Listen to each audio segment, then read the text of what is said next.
এ নাও।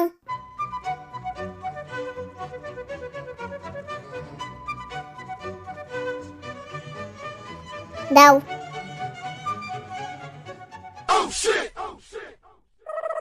এই স্মিথ, দুধওয়ালাটা চলে গেল? হ্যাঁ, চলে গেছে। তাহলে কি করে আজকে দুধ পাবো? কাকিমা, হ্যাঁ, কি বলছিস? আমার থেকে নাও। আচ্ছা দে।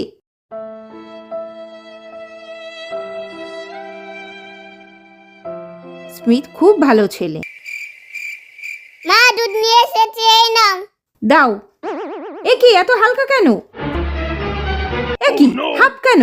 তুই আবার আজকে দুধ ফেলেছিস না? না, আমি ফেলিনি। রমা কাকিমা এসেছিল, রমার কাকিমা দুধ পাইনি বলে তাই আমি আমার থেকে হাফ দিয়ে দিয়েছি। ওলে বাবালে, আমার সোনা বাবা।